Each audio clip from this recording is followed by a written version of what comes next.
그 영상을 상당히 늦게 이제 선생님이 준비해서 하고 올려서 미안하게 생각합니다. 이제 선생님도 이제 좋은 수업을 이제 더 좋은 수업을 만들기 위해서 선생님들도 이제 주말에 연수도 받고 또 공부도 하고 이제 막 그러는데 선생님이 이제 토요일 날 아침부터 이제 순천에 가서 이제 하루 동안 이제 연수를 받고 또 이제 여러 가지 또 이제 또 집안일도 조금 하고 그러느라 이제 일요일 날 저녁에 올리게 되었습니다.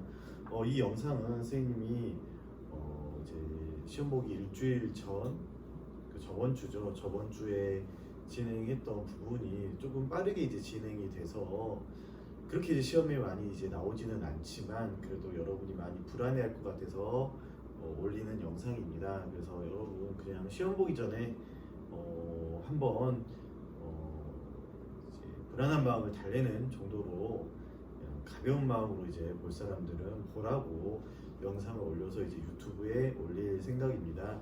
영상은 한 20분 내외로 이제 되고요. 그래서 이 영상을 토대로 또 한국사 공부도 나머지 부분도 열심히 하고 특히 선생님이 이제 패들렛에 올려놓은 또 단톡방으로 공유하라고 한 한국사 공부의 비법 잘 활용해서 공부하고 한국사 시험 다들 잘 보길 바랍니다. 자, 진행해 볼게요. 자, 외세어 침탈과 실력 양성 운동입니다. 여기에서는 선생님이 이제 아간파천 이후 제국주의 열강들이 조선의 이권을 침탈하는 그 부분을 이제 설명을 했는데요. 아간파천으로 이제 러시아가 이제 조선의 이권을 많이 침탈하는 상황에서 제국주의 열강도 어떤 대우죠? 쇄국 대우를 활용해서 조선의 이권을 많이 가져갔습니다. 또 러일 전쟁 시기에 특히 일본은 철도를 이제 부술한다는 명목으로 또 군용지 확보를 명목으로 이제 토지를 이제 많이 가져갔고요. 그러면서 이제 이때부터 이제 대한제국의 경제를 본격적으로 이제 침탈하는 시기였습니다. 1차 한일 의정서가 그랬고요. 그다음에 1차 한일 회박도 역시 경제 고문으로 누가 갔죠? 외교 고문, 경제 고문으로 메가타가 이제 파견이 됐습니다. 이 메가타가 이제 재정 고문이 돼서 추진했던 게 화폐 정리 사업이었고, 선생님이 이야기했던 대로 화폐 유통 질서를 바로잡는다는 구실로 백동화를 이제 싹 다 이제 수거해서 일본의 제일은행권으로 이제 교환해서 사용할 수 있도록 했는데요. 문제가 두 가지 있었죠. 첫 번째로 백동화를 수거해서 일본 제일은행권을 이제 발급했고, 당연히 일본 제일은행권은 일본 중앙은행, 일본에서 발행한 화폐였기 때문에 일본의 제일은행이 결국 대한제국의 중앙은행 역할을 하게 되면서 일본이 대한제국의 금융과 재정을 장악하게 되었습니다. 그 다음에 백동화라는 게 어떤 화폐라고 했어요? 상당히 화폐 동전의 원재료였던 구리가 제대로 잘 들어가지 않았던 악화라고 했었죠. 그래서 이 백동화가 균일한 품질이 아니라 그 백동화 언제 어떻게 주조됐냐에 따라서 각각 차이가 있었기 때문에 백동화가 이제 백동화를 교환할 때 모든 그 백동화가 온전한 가치를 이제 보유한다고 이제 일본은 보지 않았어요. 그래서 이제 결국 내가 어떤 백동화를 갖고 있냐에 따라서 그 가치가 이제 제대로 보장받지 못했기 때문에 일본 제일은행권과 교환되는 과정에서 상당히 큰 손해를 보는 경우도 있었거든요.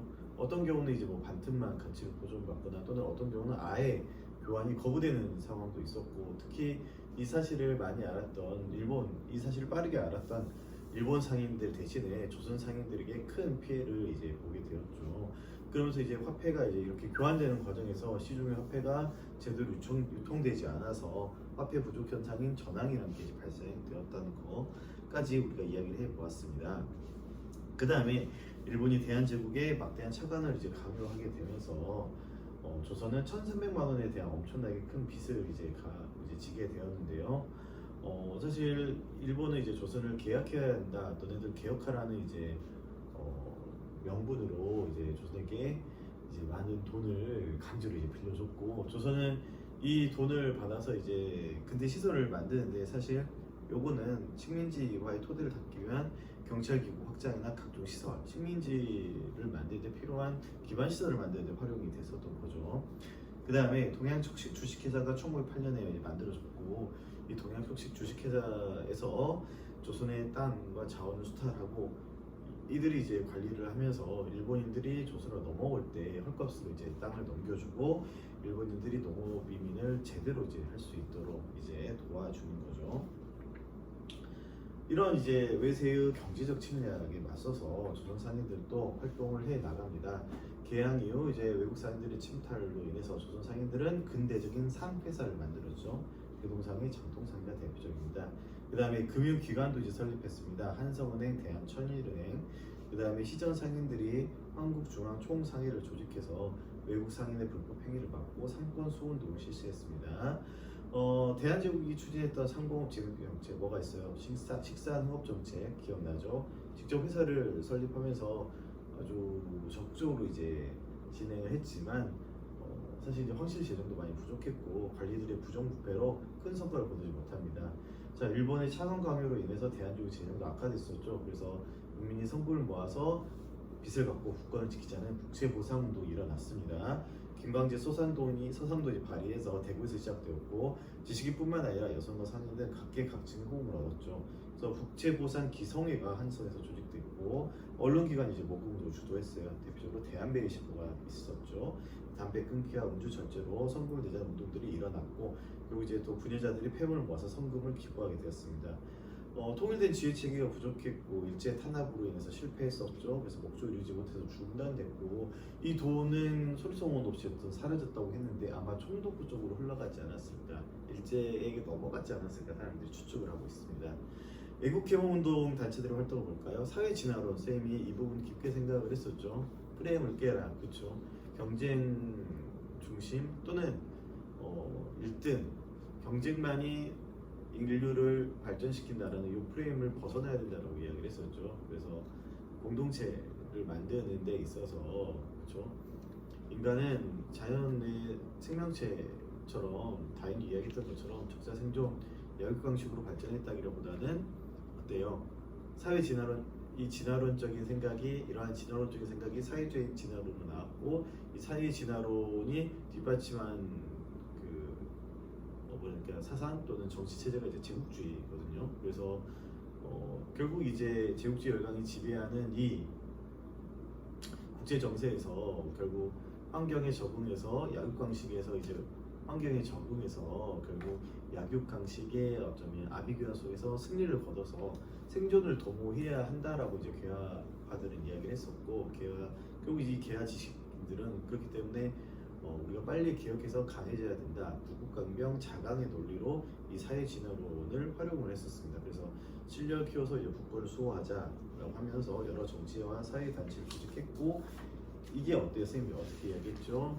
결국에는 우리가 일제 지배를 받게 되면서 환경에 적응하지 못했고 결국 일제 지배를 받게 되는 약육강식의 이 상황을 순응하게 되는 뭔가 친일로 빠지게 되는 논리로 됐었다고 했었죠. 그래서 결국 이제 수많은 개화파들이 결국 나중에 친일파가 되었고 여기에서 이제 독립운동가들이 이 한계를 극복하기 위해서 아까 잠깐 이야기하다 말했던 것처럼 인류는 다인이 말했던 진화론적인 법칙과는 다르게 공동체를 만들어가면서 약자를 도태시키지 않고 약자를 보호하는 상호부조의 원리로 발전해 나갔다라는 아나키즘을 이제 사회 진화론 대신에 수많은 독립운동가들이 선택해야 된다고 했었죠. 방과후 시간대 쌤이 자주 보여줬던 영상의 주인공들이 이 아나키스트들입니다. 김원봉, 그 다음에 박열, 이회영, 신채용 이 사람들이 대표적이죠. 자, 어쨌든 이제 실력 양성 운동 볼까요? 보안회입니다. 관료랑 유생 중심으로 조직했고 이 단체는 이제 러일 전쟁 중에 일본의 황무지 개강권 요구에 대해서 반대 운동을 펼쳐요. 그러면서 이걸 철회시키는 성과를 거둡니다. 대단한 단체죠. 그 다음에 헌정연구회가 있습니다. 독립협회 출신 인사들이 조직했고요. 자강을 위해서 입헌 정치를 추구했어요. 그래서 의회 설립과 헌법 제정을 통해서 법률에 의한 통치체제 수립을 노력했습니다. 그 다음에 헌정연구회가 통감부의 탄압을 해체되니까 이를 계승해서 대한자강회가 조직이 됐고요. 전국에 지혜를 두고 강연회와 원로를 간행했고 언론교육산업진흥의 필요성 강조했습니다. 그 다음에 그러면서 고종의 강제 퇴위를 반대하는 운동을 펼치다가 해산이 됐고요. 대한협회가 있습니다. 대한자강회를 결성했고요. 민권을 보장하는 정치제도에 관심을 가졌고, 하지만 이제 아까 얘기했듯이 뭐예요? 컴퓨터들이 다가오니까 결국 친인적인 성격을 보였죠. 교육과 언론활동 볼까요? 근대학교 설립이 추진이 됩니다. 함경도 동원 주민들이 설립한 근대적 교육기관에 원산학사가 있고요. 그 다음에 정부가 설립한 동문학과 유경공원이 있습니다. 선교사들은 이제 백제학당과 이화학당 등 여러 학교를 만들어서 서구의 학문과 사상을 가르쳤고요. 그 다음에 교육 입국조서가 이제 반포가 됐죠. 가보개혁 때 여러 관립학교가 설립이 됩니다. 애국 개헌운동이 이제 추진이 돼요. 교육으로 이제 위기를 극복하자는 거죠. 그래서 1910년경에는 사립학교 수가 2,000여 개에 달하면서 근대 문물 학습과 민족의식 고취에 크게 기여했습니다. 신문의 발전과 언론 활동을 볼까요? 그래서 새로운 사상을 보급하고 민중을 계몽하는 게 목적, 이제 신문 발간의 목적이었고, 그 결과 대중들이 이제 정치나 사회 문제에 관심을 두고 대중들이 이제 여론을 형성하면서 사회 분위기를 주도하게 됩니다.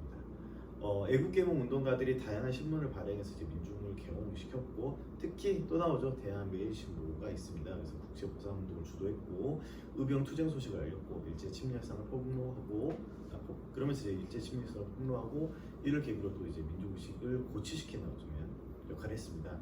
하지만 통감부는 언론 탄압을 실시하면서 결국 신문집법과 보험법을 이제 제정하게 하면서 이제 조선인들이 어쩌면 저항의식을 해야 될까요? 이런 민족의식을 없애려고 이제 노력을 했습니다. 자, 신민회 쌤이 아주 잘 많이 이야기를 했었죠. 통감부가 이제 탄압을 계속하니까 결국 정치 사회단체 활동이 공적으로는 어려워진 상황에서 비밀결사가 조직이 됐고, 특이하게도 뭐예요? 특이하게도라기보다는 좀 더 이제 급진적인 드디어 이제 나왔습니다. 공화정책, 이 공화정의 바탕을 둔 근대 국가 건설이 목표였고, 국권 수완도도 역시 당연했어요. 그래서 안창호와 양기탁이 주도했습니다. 민족교육을 실시합니다. 대성학교, 안창호, 오산학교, 이승이 설립했고요. 민족산업을 육성했죠. 태극서관, 자기회사를 운영했고요. 대한매일신보를 통해서 이제 국민계몽을 실시하면서 이제 언론 활동을 펼쳤습니다. 북의 독립운동 기지도 건설했어요. 남만주의 삼원보, 신은 무관학교 건립을 계획했고요. 그래서 무장 투쟁 도선을 병행했습니다. 하지만 이제 조선 총독부가 이 신민회를 당연히 없애려고 노력했겠죠. 그래서 데라우치 총독 암살 미수 사건을 주작합니다. 그래서 이 사건으로 신민회 회원을 비롯한 105명이 유죄 판결을 받고 결국 이제 국내 조직이 와해가 돼요. 하지만 이 신민회에 참여했던 예국지사들은 이후 독립운동에서 중추적 역할을 담당했고요. 신흥무관학교 건립 쌤이 아주 잘 이야기를 했었죠. 신흥무관학교 건립. 자, 빠르죠. 자, 개항 이후 사회와 문화의 변화를 볼까요? 이 부분 이야기해 봅시다. 이 부분은 빠르게 진행했었죠. 그래서 근대 시설이 당연히 도입이 됐죠. 개화 정책을 추진하면서 서구 문물이 수용되었고, 상당히 생활이 편리해졌습니다. 교통과 통신 분야 중심으로 근대 시설이 마련됐고, 서양 선교사들이 주도해서 서양 의료 시설이 도입됐죠. 하지만 편리해졌지만 제국지 열강의 침략 수단으로서 근대 시설이 활용됐고, 선생님이 철도에 대해서 이야기를 했었죠.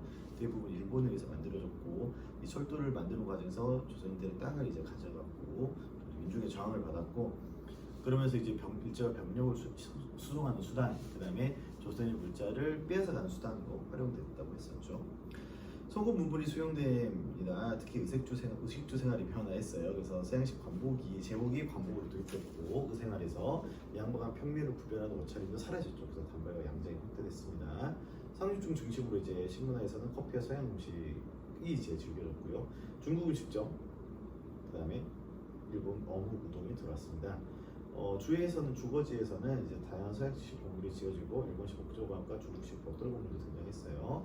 근대 의식도 성장했습니다. 평등 의식이 확대돼요. 그래서 갑신정민과 동학농민운동의 개혁 요구가 갑오개혁 때 노비제 폐지와 신분차별 철폐로 이어졌습니다.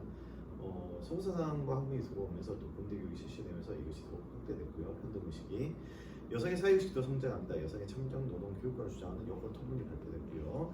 여러 여성단체와 여학교가 설립됐고, 교육과 의료 분야를 중심으로 여성의 사회 진출이 증가했습니다. 근대적 민권의식도 확산됐습니다. 그래서 독립협회의 자유민권운동이 전개되었고요. 신체의 자유, 그 다음에 언론 출판 집회 결사의 자유, 국민 참정권도 요구하게 되었습니다. 넘어가 볼까요? 자, 통신에서는 이제 근대적 우편제도가 1884년에 실시됐지만 갑신정면으로 이제 폐지되었고, 그 1895년에 우편 업무가 재개되었죠. 정부는 1885년에 최초의 서양병원인 강원도 만들고 미국인 선교사 알렌한테 운영도 맡겼고요. 이후 대한제국은 관리부학교와 국립광재원, 적시자병원을 세웠습니다. 개항 이후 문화의 변화를 볼까요? 국어와 한국사 연구를 봅시다. 일본의 침략으로 인한 민족 위기 상황에서 민족 의식을 키워서 국권을 수호하고자 노력을 했고요. 자, 국어 연구에서 이제 보면은 가호개혁 이후 정부가 어때요?